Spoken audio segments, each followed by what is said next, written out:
Real estate market recap for 2024. The year 2024 presented a dynamic landscape for the real estate market, characterized by fluctuating interest rates, evolving home inventory, and significant legislative changes. We'll be talking about that. Let me delve into the key developments that shaped this market year and why real estate became so resilient in a very, very dynamic landscape, guys. So, expectations versus reality. At the outset of 2024, industry experts anticipated a gradual decline in mortgage rates, which they were for a while, then they shot back up, then they shot back down, and then this last Fed cut, they shot back up. So, go figure. Which was expected to invigorate buyer activity. We were expecting more buyers and stabilize the home prices. Stabilizing meaning they weren't going to go up in value anymore, which I think that did happen. Contrary to these predictions, the market experienced unexpected volatility. Interest rates spiked during the spring home buying season, reached new heights, which deterred a bunch of buyers out there, which led to a slowdown in the market activity. Rates, I think, is the biggest indicator of whether this market is going up, down, what's going on with it. And it was just all over the place, and you could blame inflation for that.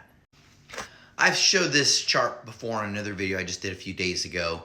The housing inventory in 2024 experienced notable changes. Increased listings were observed, leading to a more balanced market compared to previous years. In other words, real estate home prices stopped going like this and they started going like this. They weren't going down, they weren't crashing, but they were absolutely not going up anymore. Let's see here. The shift provided buyers with a wider selection of properties and reduced the intense competition that had categorized the earlier market.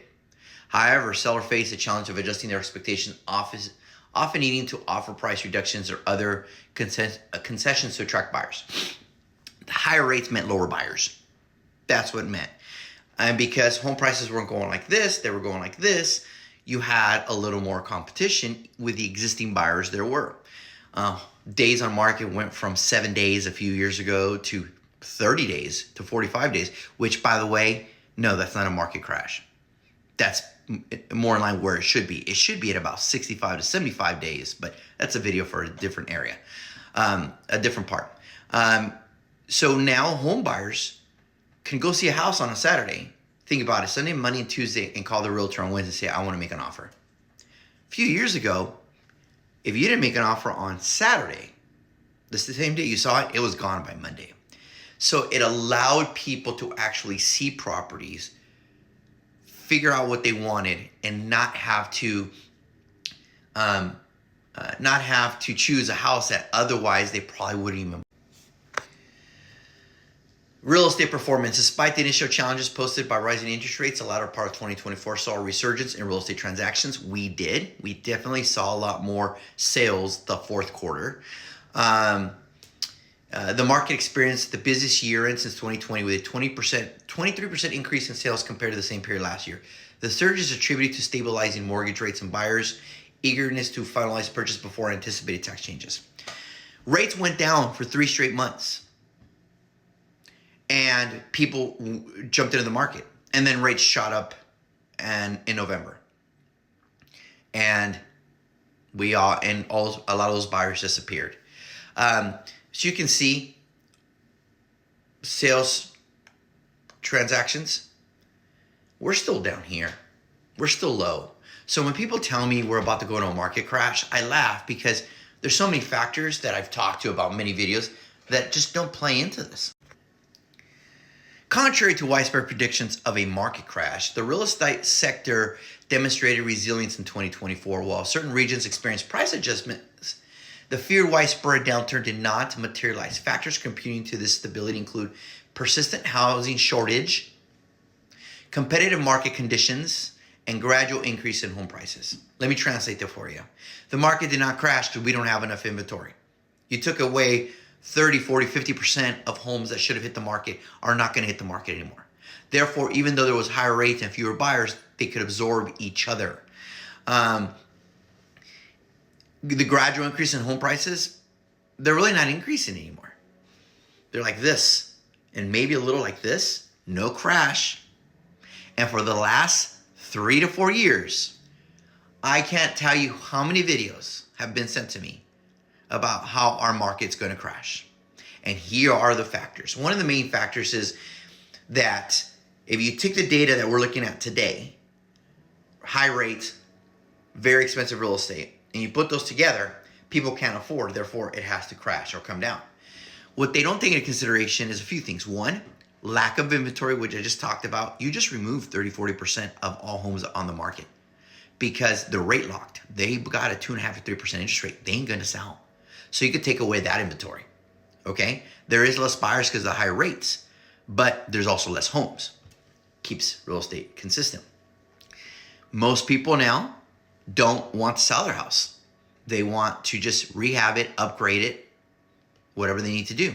So the days of people selling their house every 8 to 10 years, those days are gone. They're completely gone. And more importantly than anything,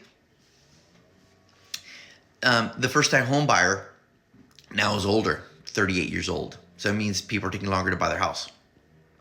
They're waiting until they get married, save some money, and buy. So those home buyers that 10 years ago would have been 28 now have not flooded the market. Take all these factors into consideration, and this is keeping the market price consistent. New real estate legislation. A lot of you guys don't know about this or don't care. But bottom line is, as a buyer, a seller is no longer required to pay or cooperate and pay the buyer agent's commission. Now, in California, they never were required to do it, but in the Midwest, they were, which there was a lawsuit, they lost, and of course, it had to adjust accordingly across the nation to avoid lawsuits. So these regulations were aimed at streamlining real estate. In reality, caused more confusion. I'm not going to bore you with them, but we've seen very little change on it, some, but not enough for me to really tell you, oh yeah, this is what's going on. In conclusion, the real estate market in 2024 was marked by unexpected interest rate fluctuations, increased home inventory, and significant legislative changes. Despite the initial challenges and widespread predictions of a downturn, the market demonstrated resilience, culminating in a robust year-end performance. As we move forward, the lesson learned from this year undoubtedly shapes the strategies and expectations of the real estate sector. Moral of the story is this.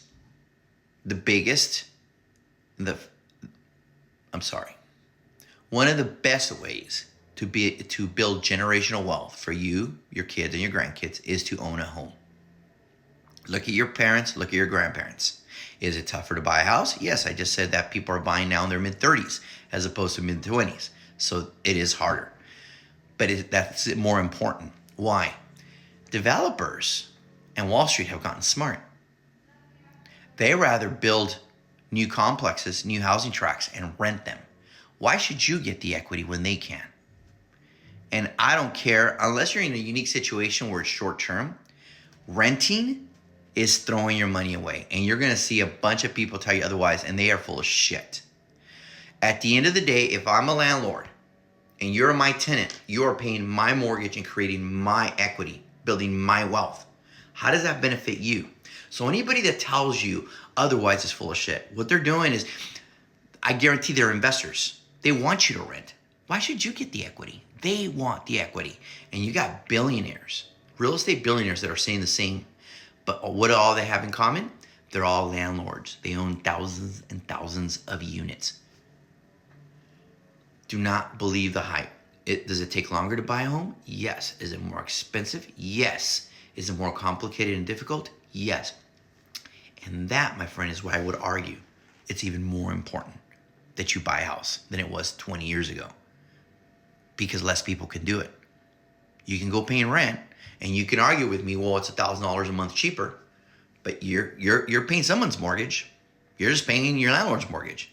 Pay your own.